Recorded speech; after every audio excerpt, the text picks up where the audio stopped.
Rádio Bandeirantes. Prefeito João Dória, bom dia, como vai o senhor? Datena, bom dia, você tá bom? Não. Já percebi. O senhor tá? Datena, se a gente acordar de mau humor e ficar de mau humor durante o dia, você não trabalha bem. É melhor estar com o humor em ordem. Pior que eu trabalho melhor de mau humor, viu? Eu, quando eu tô de mau humor, eu trabalho bem melhor. Você trabalha bem em qualquer situação, Datena. O prefeito é recíproco. O senhor construiu uma fortuna que tem, mas construiu com base no trabalho e pelo menos não há acusações aí contra o senhor que o levem à cadeia. Então a gente tem que respeitar. O Karl Marx dizia que não há grandes fortunas sem roubos, assassinatos ou coisa parecida, mas assim, há empresários decentes, há gente honesta, que consegue, com base no trabalho, oferecendo trabalho acima de tudo. A gente não pode também, de uma forma, generalizar a classe de empresários do Brasil.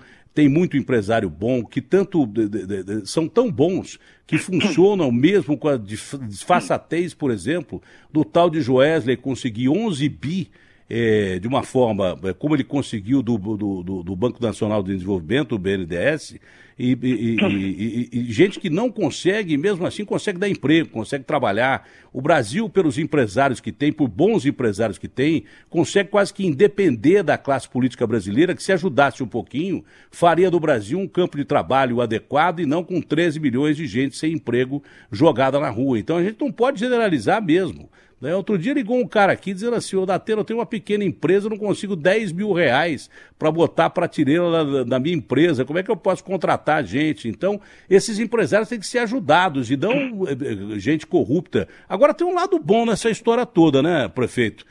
Quem roubou está indo para cadeia. Esse é o lado bom da coisa, o senhor não entende dessa forma? A justiça, entendo sim, até falamos sobre isso há algum tempo. A justiça está sendo feita e a Lava Jato, entre outras, está ajudando a passar o Brasil a limpo. Eu sei que as pessoas ficam aborrecidas, chateadas, magoadas, sentidas, revoltadas, mas o Brasil está melhorando e deve-se muito à Operação Lava Jato, deve-se muito à operação de promotores e juízes e também da Polícia Federal, que são corretos, honestos e ajudam a defender o país, o dinheiro público e a incriminar e aprisionar aqueles que roubam dinheiro público. Prefeito, tem uma pesquisa divulgada pelo Estadão, acho que é matéria de capa do Estadão, eu não vi porque acordei agora há pouco, eu não passei muito bem de madrugada, então acordei agora há pouco. Agora, o detalhe é o seguinte, essa pesquisa divulga que o apresentador de televisão, Luciano Huck, está subindo em termos de aprovação, de aceitação do seu nome, daí por diante. E parece que no seu caso não é a mesma situação. Como é que o senhor entende a divulgação dessa pesquisa e como é que o senhor analisa a situação política de agora? E a pergunta de sempre, né? Se o senhor continua com perspectiva de ser candidato a presidente da República ou desistiu disso, ou fizeram com que o senhor desistisse. Porque o que me parece também é que cortaram bem o seu barato. Para falar bem aqui no Finalmente, eu acho que o senhor foi, de uma certa forma, boicotado para ser candidato a presidente da República dentro do próprio partido. Isso eu percebi. Datena, eu vi a pesquisa sim, está na capa do Estadão, do Instituto Ipsos. A pesquisa é um termômetro. O termômetro reflete a temperatura do dia. Eu volto a lembrar, essa situação é muito ondulante, é um sobe e desce, ela é pendular. E essas circunstâncias tendem a mudar. Isso é normal na pesquisa. Se olhar a pesquisa 3 meses atrás, era bem diferente desta. Se você olhar a pesquisa daqui a 3 meses, vai ser completamente diferente desta. Então a pesquisa é um mero retrato pontual. E lembro, até no meu caso especificamente, portanto um fato real, eu quando comecei a campanha para disputar a Prefeitura de São Paulo, eu tinha 2%. Estava lá era o penúltimo lugar, completamente desacreditado, ninguém podia sequer acreditar que eu chegasse em 4º lugar, quanto mais que eu pudesse vencer no primeiro turno. Saí de 2% e fui para 53%. Essas coisas têm muita variação, é muito cedo para você fazer um diagnóstico em cima de pesquisa. Eu sempre digo isso, não é esta pesquisa especificamente, eu sempre menciono isso. A pesquisa é um mero retrato pontual e momentâneo. Ela não pode ser estabelecida como um decisor, um tomador de decisões e principalmente uma avaliação definitiva. O que é fato aqui na pesquisa, você vai ter a oportunidade de depois ler com mais cuidado, é a aprovação do Luciano Huck cresceu, de fato. E por que cresceu? O Luciano está fora, vou dizer, do jogo político. A hora que colocar o pezinho dentro dessa frigideira da política, as coisas tendem a mudar. É muito... O senhor é prova disso. O senhor é prova disso. Que é. Primeiro que tem uma diferença aí. Me permita interrompê-lo, claro, mas tem uma diferença até para ajudar no seu raciocínio. Em primeiro lugar, quando o senhor se definiu como candidato a prefeito de São Paulo e se colocava como não político, não era bem assim. O senhor tem uma filiação já ao seu partido de algum tempo, tem contatos políticos... tem contatos políticos de há muito tempo. Eu vou citar aqui um exemplo que me vem na cabeça, pode parecer um exemplo meio idiota, mas às vezes você sendo simples e você consegue explicar coisas que esses analistas complexos não conseguem explicar. É a mesma coisa que o Rogério Ceni dirigiu São Paulo diretamente. Eu vou pegar o cargo de técnico de São Paulo. Todo mundo sabia, menos ele e Rogério Ceni, que não ia dar certo. Porque o cara tem que cumprir determinadas etapas. O senhor já tinha experiência política, sim, já tinha experiência partidária, sim, e por uma série de detalhes. Eu gosto muito do Luciano Huck. Eu gosto do Luciano. Quando ele sofreu aquele acidente, gosto dele, da mulher dele, sou fã dos dois. Mas eu acho uma piada de mau gosto o Luciano Huck ser candidato a presidente da República.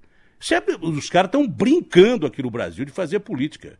O Luciano Huck, ele não tem experiência absolutamente nenhuma em política, absurdamente nenhuma. E não adianta o cara me dizer que é bom que a gente tenha não políticos, candidatos e tal. Coisa nenhuma. Ele não tem experiência em administração, não tem experiência em gestão, não tem experiência em nada para ser presidente da República. Eu não votaria no Luciano Huck nem para presidente de time de botão, na verdade, quanto mais para presidente do Brasil.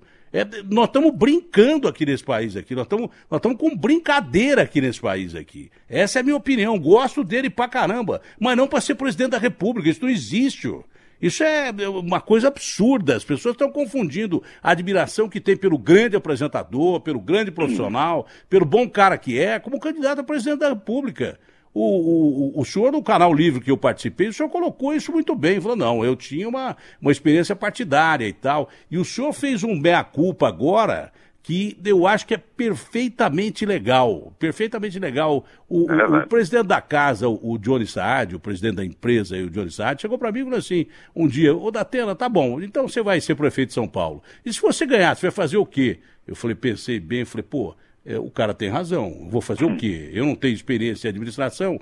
O senhor até que tem, porque é empresário, bem sucedido, e daí por diante e tal. Obrigado. E mesmo assim, quando entrou na política, meu amigo, quando você tem que lidar primeiro, com um mecanismo político que é boa parte dele podre, essa é a grande realidade, e boa parte dele complicado, você pegar uma cidade quebrada como a cidade de São Paulo, que é a terceira maior cidade do planeta, não é brincadeira. Então, em nada ajudaria, por exemplo, o senhor ser prefeito de São Paulo, o senhor virar candidato a presidente da República, como não está ajudando. Porque, de repente, as críticas que você recebe aqui vão te atrapalhar num cenário em nível nacional. Por isso que eu achava que também era um assodamento por parte do senhor ser candidato a presidente da República. Eu achava que ainda é cedo. Talvez fazer uma boa gestão em São Paulo só possa ser até candidato a presidente da República. Eu estou falando isso porque o senhor fez um meia-culpa aí que eu acho que é interessante.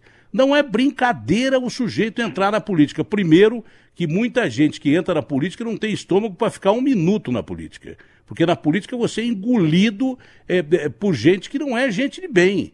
Né? Do mesmo jeito de ser ajudado por alguns poucos que representam aquela parcela da política brasileira que quer o bem do país mesmo e não governar do bolso para o bolso, o grande detalhe é isso que o João Dória falou. Eu não vou falar mais nada, mas é apenas para ajudá-lo na sua construção de pensamentos, que parece que é a minha. Está correta, a sua análise está bem correta, Datena. Eu faço só uma pequena observação. Eu nunca me apresentei como pré-candidato à presidência da República, eu sempre ressalvei isso. Mas a sua análise está muito correta. E o tiroteio é muito grande. Agora, veja você, na pesquisa, está na capa do Estadão, você vai notar, Henrique Meirelles, 70% de desaprovação. Ele é um brilhante ministro, está fazendo um belo trabalho, está colocando a economia brasileira em ordem, a inflação está sob controle, vamos ter crescimento de quase 3% o ano que vem, os índices, todos os indicadores são positivos. Esse homem tem 70% de desaprovação. Geraldo Alckmin, bom governador do estado, honesto, decente, correto, 67% de desaprovação. Jair Bolsonaro, com todo o vento a favor, 60% de desaprovação. Ciro Gomes, já foi ministro várias vezes, governador 3 vezes do Ceará, 63% de desaprovação. Marina Silva, quietinha lá, escondidinha, tal, 56% de desaprovação. Eu estou aqui com 63% de desaprovação, menos do que o Meirelles, igual ao Ciro Gomes, praticamente igual ao Bolsonaro, pouco menos que o governador Alckmin. É muito desgaste. A política, portanto, corroborando o seu comentário, é desgastante, é um tiroteio 24 horas por dia. Então, a observação que você fez, mais uma vez correta, o Luciano, ao pensar, ao imaginar, e eu também concordo com você, ele é um excelente rapaz, bom pai, bom marido, bom profissional, uma pessoa do bem, absolutamente do bem. A hora que ele colocar o pé deste lado, ele vai ver o que é, como diz um amigo meu, o que é bom para tosse, porque é tiroteio para todo lado, vão revirar a vida dele, vida pessoal, profissional, empresarial, situacional, coisas que falou, quem ele abraçou, quem beijou, quem fez fotografia, quem fez vídeo e tal. É um desgaste terrível e coloca até pessoas de boa índole, vamos dizer, dentro de um patamar onde estão pessoas de má índole, né, que é também fruto da sua boa observação. Então, é por isso que eu digo, não se pode ter a pesquisa como balizadora definitiva para nada. Ela é apenas um indicador e momentâneo, viu, Datena? Agora, o senhor abandonou de forma definitiva, apesar de não ter se colocado como pré-candidato à presidência da República, mas era quase que naturalmente um candidato. O senhor abandonou essa ideia. O senhor aceitaria uma composição? Eu já fiz essa pergunta lá no Canal Livre, ou alguém fez, não lembro.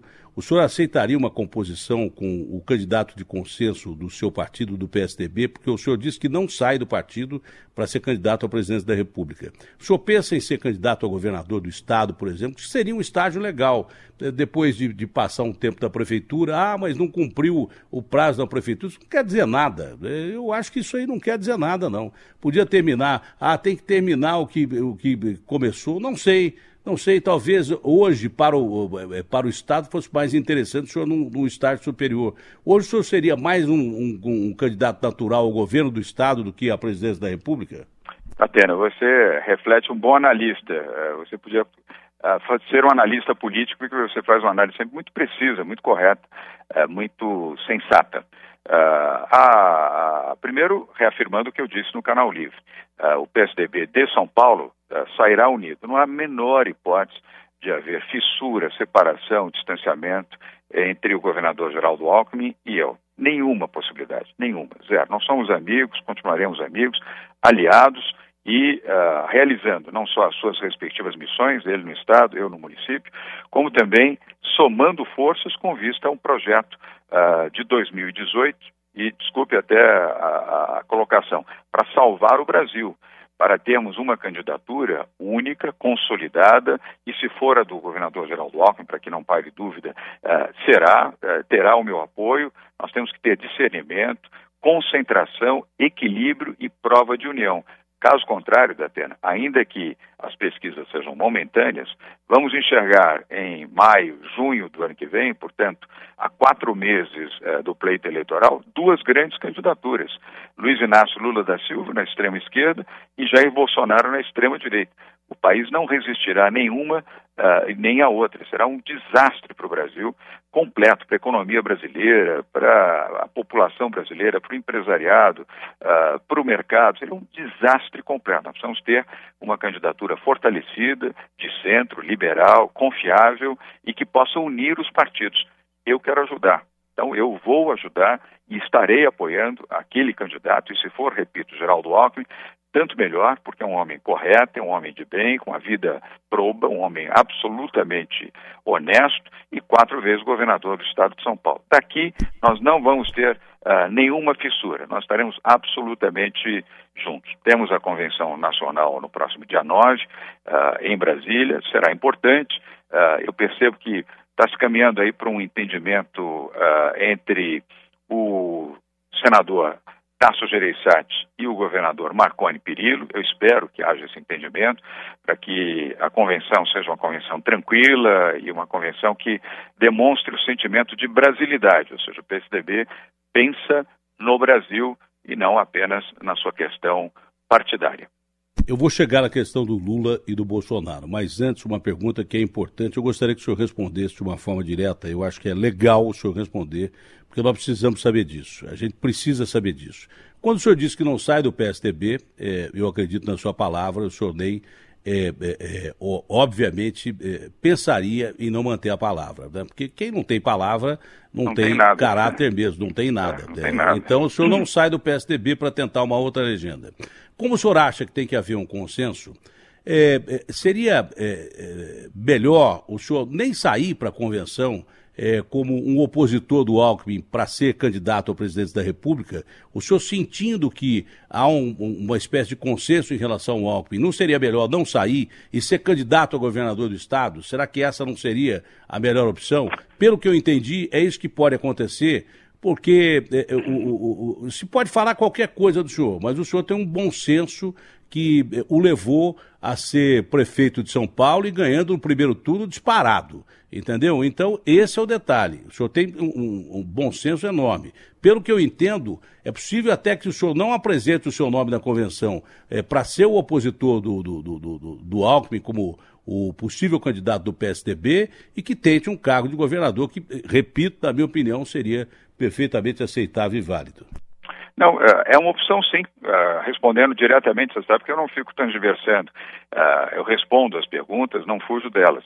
É uma opção sim, claro, se isso fortalece uma candidatura do PSDB, se isso fortalece uma candidatura de Geraldo Alckmin, para que possa conduzir uma campanha vitoriosa à presidência do Brasil, oferecendo ao mercado, oferecendo à população, às pessoas de bom senso, às pessoas equilibradas, às pessoas que querem de fato o bem do Brasil, não querem fazer enriquecimento pessoal, favorecimento, coisas absolutamente condenáveis. Eu tenho que estar ao lado do Brasil e das pessoas que podem ajudar o país. Eu não posso me opor a isso, ao contrário, tenho que colocar a minha força, a minha capacidade, a minha voz, a minha experiência a favor do Brasil. E neste caso, esta pode ser uma alternativa, sim, de fato. Óbvio que depende do partido, não é uma decisão minha pessoal. Depende do partido, depende do governador Alckmin, que eu repito, é uma liderança expressiva nacionalmente, e obviamente aqui em São Paulo é a maior liderança, para que isso possa se configurar. Mas de fato, você tem razão, é uma alternativa, sim. Temos o Lula e o Bolsonaro disparado em todas as pesquisas realizadas até agora, né? Primeiro o Lula e, em segundo lugar, o Bolsonaro. São duas correntes antagônicas, mas que representam o que é o Brasil de hoje. Eu estava vendo um documentário durante a madrugada e eu sempre cito o caso da República de Weimar, né? A Alemanha ela foi aniquilada na Primeira Guerra Mundial, não porque não merecesse, porque provocou a guerra, sempre provocou a guerra. Sempre foi um país bélico mesmo, quando tinha lá a sua ditadura militar com Kaiser e daí por diante, né? A República de Weimar significa, vamos dizer assim, um Brasil elevado à 10ª potência. O Brasil está numa crise desgraçada, então você pega a crise do Brasil e eleva aí muito mais do que a 10ª potência, que a inflação lá era galopante, o cara sentava para tomar um café que custava, vamos dizer, um marco alemão. A hora que você sentava para tomar o café, custava um marco alemão. Quando parava de tomar o café, acabava de tomar o café, custava 100 marcos alemães. Então, do dobro não, era galopante, era uma coisa impressionante. Essa situação levou ao desemprego, à depressão, à aniquilação da Alemanha. Está mais do que provado. Todo inimigo que você acua, que você arrebenta com ele, independente do que ele fez, meu amigo, ele volta, qualquer bicho acuado volta pior em cima de você. Foi o que aconteceu com a Alemanha, que teve oportunidade de, aproveitando o povo sofrido que tinha, morrendo de fome, numa situação terrível, abrir espaço para o populismo e para o nazismo com o crescimento do Adolf Hitler, que foi, ao contrário do que muita gente disse, um soldado até condecorado, não era um soldadinho qualquer lá da Áustria, não, foi um soldado condecorado, mas é um dos maiores canalhas que toda a história provou, baseado num regime de segregação, de superioridade de raça. Esse Hitler quase conquista o mundo inteiro. E ele foi devagarzinho, conquistando primeiro o povo alemão, depois despertando o populismo, quase que em boa parte da Europa que vivia uma situação difícil. Inglaterra e França deixaram para lá. Ele foi reanexando os territórios que a Alemanha tinha perdido do Império Austro-Húngaro e quase dominou o mundo. O Brasil corre esse risco mais uma vez. O Brasil lembrando, apenas para enfatizar, e lembrando que Adolf Hitler assassinou 6 milhões de judeus. 6 milhões. O plano era assassinar 12, é que não deu tempo. É que ele foi derrotado. O plano era extirpar 12 milhões de judeus da face da terra. Ele conseguiu assassinar 6 milhões, o que não é pouca gente. Como Stalin também, lá na União Soviética, na extinta União Soviética, ele matou 50 milhões de pessoas. Bom, mas vamos chegar aos finalmente. O Brasil está numa situação, um quadro, que leva mais ou menos, uma proporção menor, mas leva mais ou menos uma insatisfação popular muito grande. Então, para escolher o seu candidato, meu amigo, as massas podem ser manipuladas. E a gente está falando aqui do Lula e do Bolsonaro. Os dois têm argumento que tinha, por exemplo, o Hitler. Eu não vou comparar os dois como pessoa, com o Hitler, porque eu jamais faria isso, não teria disfarçatez de fazer isso, porque o Hitler foi um dos caras mais execráveis que eu já vi. Mas o dom da oratória que tem o Lula, o dom da oratória que tem o Bolsonaro, isso aí é inegável. Então, você manipular um povo sofrido, arrebentado e tal, não é difícil não, mas não é difícil mesmo. E tem um rapaz do Instituto chamado Paraná Pesquisas, o Murilo, que é lá de Curitiba, que é um cara que não aceita a falcatrua, é um sujeito que não aceita melhorar a pesquisa de quem encomenda e tal. Esse cara me chamou a atenção há algum tempo, porque numa questão de eleição, você fala o seguinte, olha, a rejeição define a eleição no segundo turno. Não adianta o Lula ter 56% de votos se ele tem 80% de rejeição, porque vai definir. Agora, como o João disse dessa nova pesquisa que tem aí no Estadão, e todas as pesquisas aprovam isso, a rejeição de todos os candidatos é muito grande. Se o Lula não for preso em segunda instância lá em Porto Alegre e sair candidato a presidente da República, tem grande chance de ser eleito, porque todos os outros têm rejeição também. O que definia uma eleição anteriormente não define mais, pelo contrário, porque todos têm rejeição altíssima. Todos têm rejeição altíssima.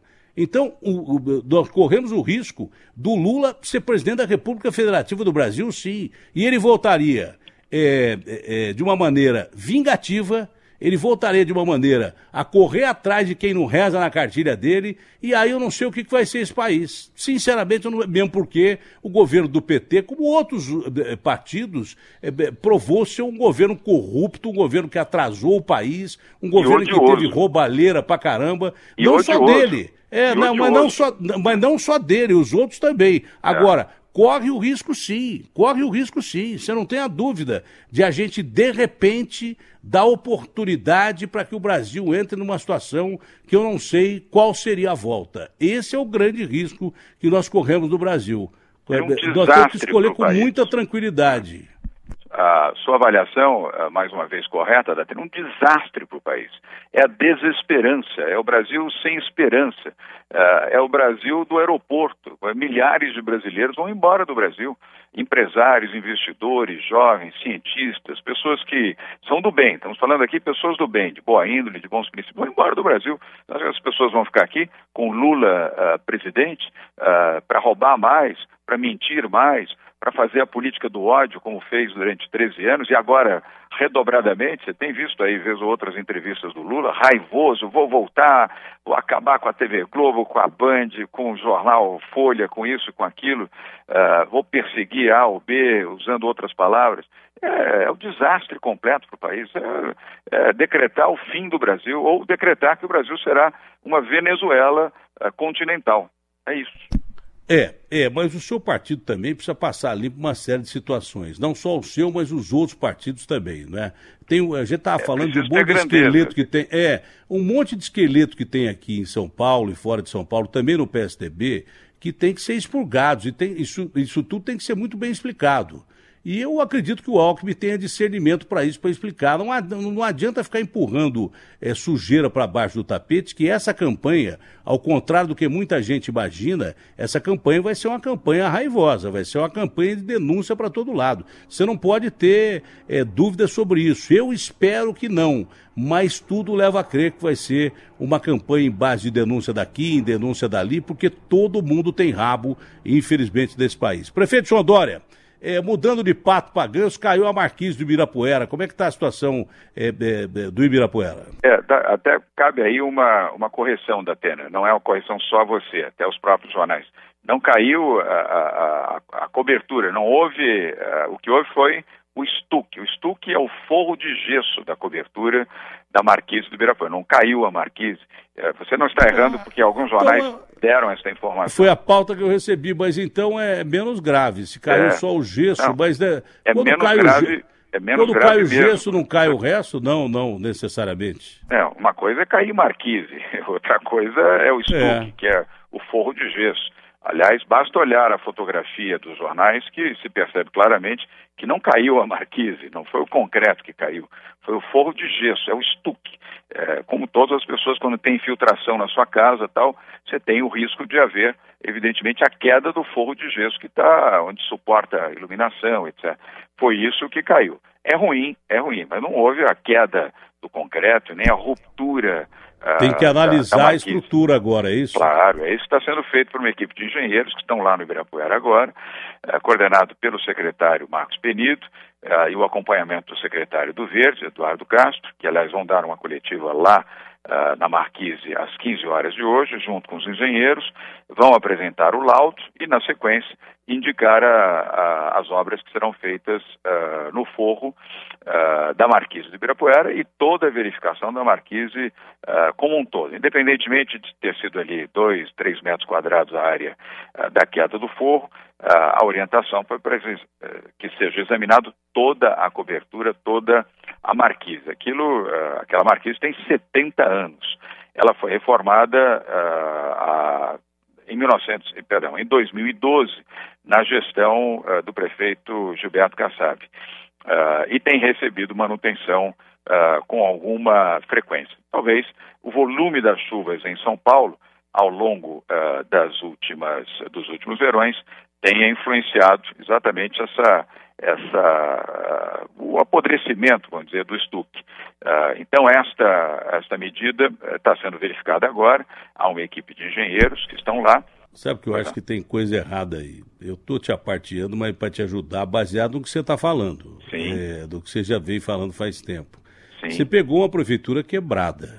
E a prefeitura não está quebrada de hoje. Ela está quebrada faz tempo. Uma das coisas que mais arrebentam com qualquer administração é quando não tem dinheiro para você fazer manutenção. E algumas obras públicas em São Paulo já demonstram um sinal de desgaste ou de manutenção mal feita ou de nem manutenção.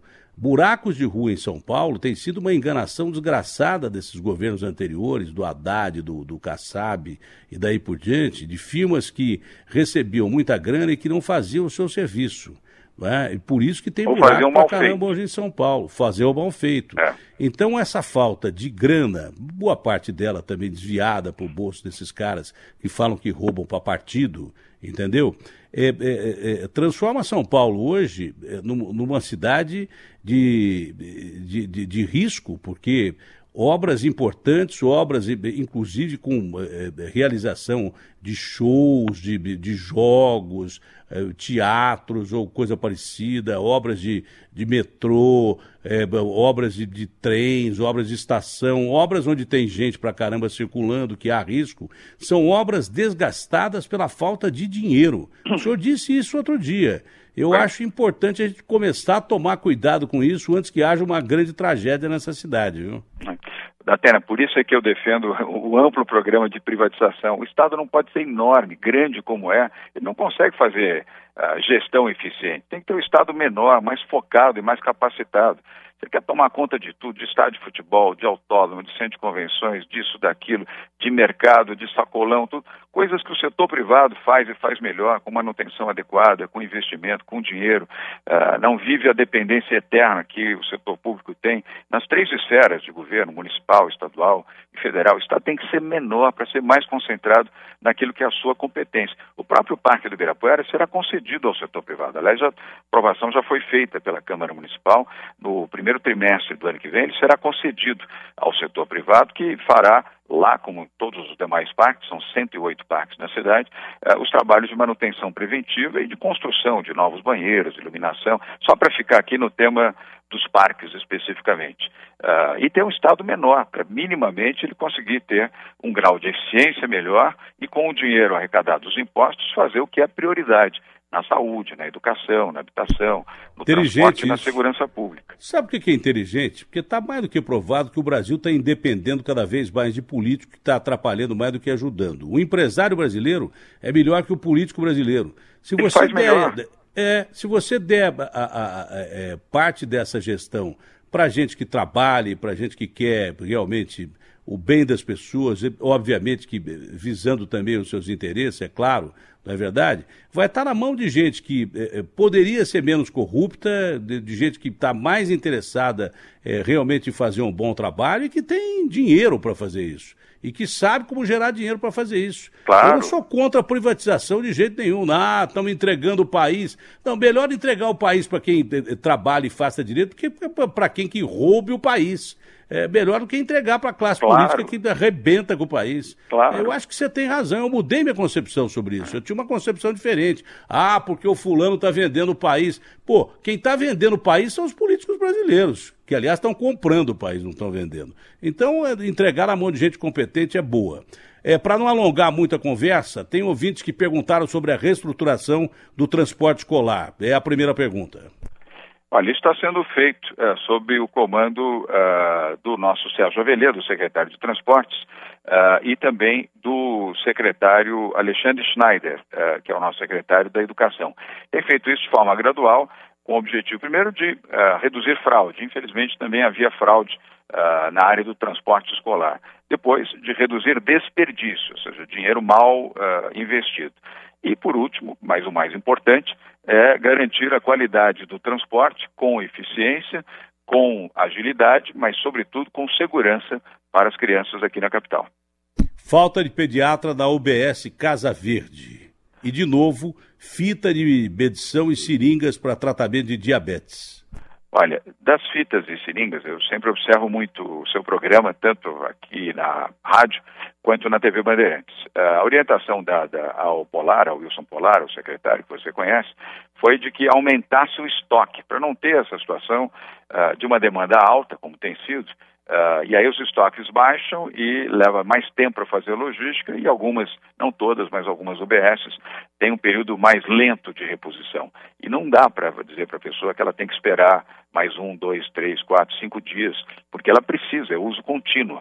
Então a orientação foi aumente nas licitações a demanda o pedido acima da demanda. É melhor ter um pequeno estoque do que administrar a falta e, com isso, prejudicar as pessoas. Me disse o Polara que isso está sendo regularizado já agora, ao final desse mês de novembro, para que não haja nem pontualmente estas circunstâncias. E que você, aliás, aponta muito bem, e o Agostinho também faz um trabalho muito bom nesse sentido, e que já nos ajudou, inclusive, a corrigir algumas falhas.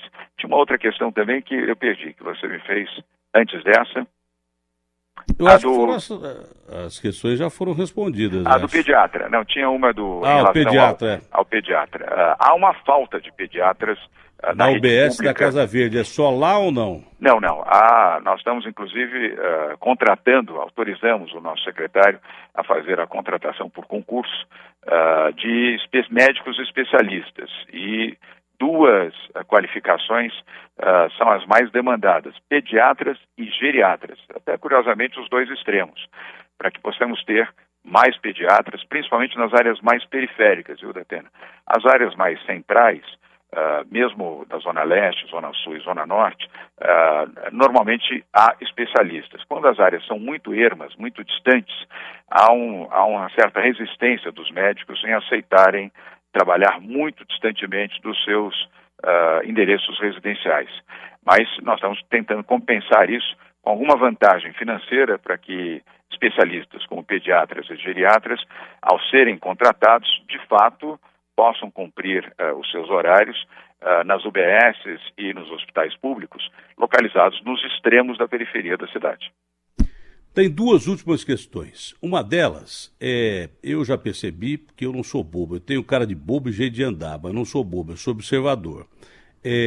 Os caras fritaram o senhor dentro do próprio partido para ser candidato à presidência da República. Eu não tenho dúvida disso. Os políticos mais antigões acabaram fritando o senhor dentro do partido para ser candidato à presidência da República, quando o senhor despontou como principal candidato, inclusive na frente do Alckmin.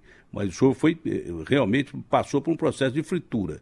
Desde grandes caciques como o Fernando Henrique. Fernando Henrique também parece um cacique mesmo, porque ele fica sentado lá em cima da Sorbonne, da história dele, que é inegável, a história dele é inegável, mas ele deixou um monte de rabo também no governo dele, e ele fica lá de cima da montanha comentando todo mundo que está aqui embaixo, olha porque aquele lá fez isso, olha porque o Luciano Huck é gente boa, olha porque não sei o quê. Mas ele cometeu uma série de erros também no governo dele e deixou um monte de esqueleto do armário também. Esse é o grande detalhe. Com todo o respeito que eu tenho ao senhor Fernando Henrique, eu acho que ele está falando mais do que ele devia. Essa é a minha opinião, mas ele tem história para isso. Eu não tenho história nem para fazer esse comentário sobre ele, mas faço, porque eu sei analisar o ser humano. O Fernando Henrique parece que inventou a política também ultimamente. O senhor foi fritado dentro do seu partido para ser candidato à presidência da República. Uma coisa que ainda complica mais a situação, porque quando o senhor botou a cabeça de fora, os caras quiseram dar uma paulada no senhor. Uma coisa que derruba, por exemplo, um político aqui em São Paulo como prefeito, é São Pedro, é chuva. Ah, mas, meu amigo, você pode ter certeza, porque aí a cidade aparece com um carro boiando, a cidade aparece com gente morta nas enchentes. E nós chegamos na situação de águas agora. Não tem. Toda vez eu falo, grava aquilo que eu digo, vai morrer gente, ou nós teremos a cidade numa situação terrível e tal. O senhor percebeu isso, porque o senhor é muito mais esperto do que eu, né? O senhor percebeu isso e começou a fazer uma limpeza em administradores que não estavam pensando nisso. Agora, não dá para você resolver o problema da enchente agora e nem nos próximos, acho que 20, 30, 50 anos. Não dá para resolver.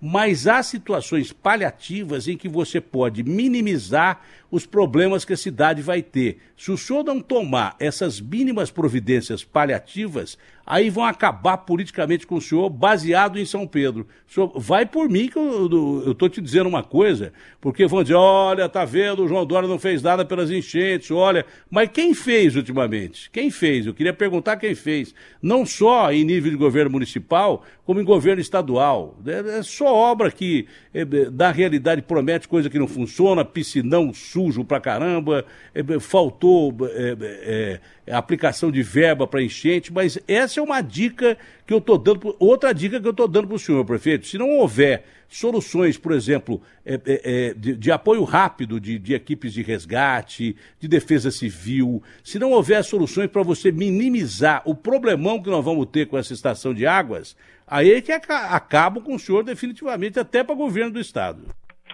Datena, você tem razão, é preciso ter muito cuidado com isso. Isso é um problema histórico em São Paulo, não é um problema de hoje nem de ontem. Isso é um problema dos últimos 70 anos, para dizer o mínimo. Demais, é milenar. São Paulo aqui, pela geografia da própria cidade, São Paulo, por exemplo, você cavuca a terra aqui, não tem terra, tem areia aqui embaixo. Isso aqui era uma grande bacia, que deve ter sido fundo de mar em algum tempo, é uma depressão. Tanto que você tem alguns pontos altos aí que os índios, eles botavam nome dos lugares, depois foi tudo mudado, não era de graça, né? Lugar que, Pacaembu, lugar que tinha muita paca, ou sei lá, bicho, não sei o quê, Ibirapuera, tem lá a sua explicação, o lugar onde chove muito, coisa assim. Eu estou citando grosso modo. Então, São Paulo, geograficamente, é uma espécie de uma depressão que acumula água com facilidade. Aí você vem e constrói uma cidade que é a terceira maior cidade do planeta, com especulação imobiliária, sem plano diretor, ocupa os espaços todos onde o rio, normalmente, quando chove, tem que entrar na terra, né? Aí o cara vai lá e asfalta aquele lugar. O Jardim Pantanal é um exemplo claro disso. Ali é uma área de várzea. Pior ainda mais. É uma área de várzea que, de repente, foram lá e asfaltaram tudo. Tanto que lá tem enchente sem chuva. Chove na cabeceira do rio, e ali onde o rio saía do seu leito e entrava na terra para o lençol freático, não entra mais, por causa de especificamente, asfalto que tem lá em cima, por especulação imobiliária, por sacanagem política de cara que foi lá, ao invés de falar, tá errado isso aqui, asfaltou, botou luz e daí por diante. Então, São Paulo, historicamente, geograficamente, é um lugar que tem alagamento mesmo, tanto que os índios procuravam se colocar em pontos altos da nossa planície aqui em São Paulo para fugir de água, de enchente, né? Era uma sabedoria milenar. Aliás, índios que nós conseguimos exterminar, né? Nós conseguimos acabar com quase todos os índios do Brasil. Sobrou só um pouquinho, e agora a gente quer defender os índios, quer defender que índio? Nós matamos quase todos eles, 6 milhões, matamos 6 milhões de índios. Você quer mais o quê? Quer fazer mais o quê? Mas, enfim, o que eu quero dizer é que, historicamente, e depois, na sequência, por uma série de detalhes que ainda ligados à política ruim desse país, a cidade é uma cidade inviável para receber água. Se você não começar hoje, para daqui 50 anos melhorar, você não vai resolver nunca o problema das enchentes, mas se o senhor não começar agora a tomar atitude para minimizar o sofrimento do povo, aí é que vem crítica em cima do senhor pra caramba. Datena, nós estamos fazendo, com as 32 prefeituras regionais, um amplo programa de limpeza de bueiros, galerias, dos piscinões e dos mini piscinões, que chamam-se polders, nós chamamos aqui dos mini piscinões, para que a drenagem possa ser feita. A cidade precisa drenar a sua água. E um apelo que eu faço, aproveitando a sua grande audiência, Datena, para a população não jogar lixo nas ruas, não deixar lixo nas ruas, dejetos, restos de decoração, sacos de lixo ou material descartável. Por favor, não deixe isso nas calçadas.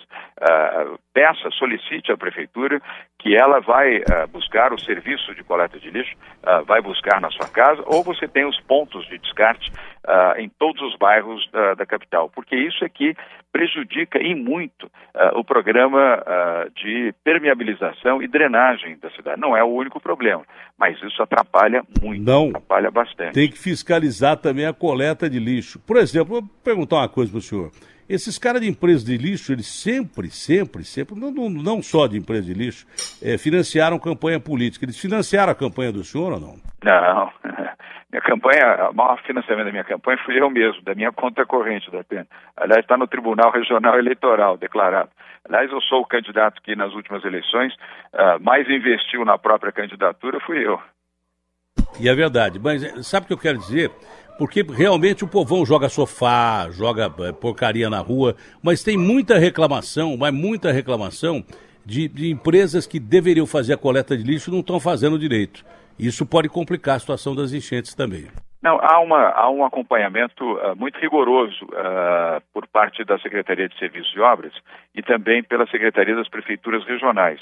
Esse controle está sendo bem feito, eu tenho acompanhado isso, ele está sendo bem feito e até onde sei, o serviço de coleta tem sido bem realizado. Salvo uma ou outra situação assim, muito episódica, ele tem sido bem feito. O problema aí não é tanto nesta área. É a necessidade de mais piscinões, esses são investimentos muito grandes e não podemos fazer sem o apoio do governo federal, sem investimento do governo federal, e os cuidados na limpeza das galerias e dos bueiros, que tem que estar permanentemente desobstruídos. Senão isso realmente cria em algumas áreas, você mesmo citou uma delas, que é a região do Pantanal, onde a impermeabilização do solo leva naturalmente, numa condição de chuvas intensas, à existência de enchentes e prejuízos à cidade e à população. Prefeito, foi um bom papo. Não dá para a gente continuar mais aqui, senão nós vamos até meia-noite, o senhor tem que trabalhar. Mas obrigado, é sempre um bom papo, é uma boa conversa.